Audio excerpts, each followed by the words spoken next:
ప్రతి సంవత్సరం మాదిరిగానే తెలంగాణ ముద్దుబిడ్డ రామిరెడ్డి దామోదర్ రెడ్డి గారి జన్మదినం కార్యకర్తలకు, అభిమానులకు, నాయకులకు ఒక పండుగ దినం, ఒక పర్వదినం. ఈ కార్యక్రమం ప్రతి దామోదర్ రెడ్డి గారి జన్మదినం నాడు మా వార్డు కౌన్సిలర్ బైరు శైలేందర్ గౌడ్ గారు అయితేనేమి, 38వ వార్డు కౌన్సిలర్ గండూరు రమేష్ గారు అయితేనేమి, ఈ మెయిన్ రోడ్లో ఇరువురు ప్రతి సంవత్సరం రక్తదాన కార్యక్రమం అయితేనేమి, తర్వాత చీరల వృద్ధులకు, పేదవారికి చీరల పంపిణీ కార్యక్రమం అయితేనేమి, రామన్న గారి జన్మదిన కేక్ కటింగ్ కార్యక్రమం అయితేనేమి దిగ్విజయం జరుగుతుంది మీ అందరి సహాయ సహకారాలతో.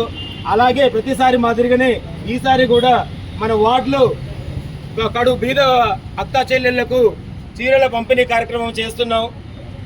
మనకు మా గౌరవ కౌన్సిలర్ల చేతుల మీదుగా చీరల పంపిణీ కార్యక్రమం ఇప్పుడు జరుగుతుంది. ఆ తర్వాత కేక్ కటింగ్ కార్యక్రమం అనంతరం ఈ కార్యక్రమం ముగిస్తుందని తెలియజేస్తూ ప్రజెంట్ చీరల పంపిణీ కార్యక్రమాన్ని మన గౌరవ కౌన్సిలర్లు స్టార్ట్ చేయవలసిందిగా నేను కోరుతున్నాను.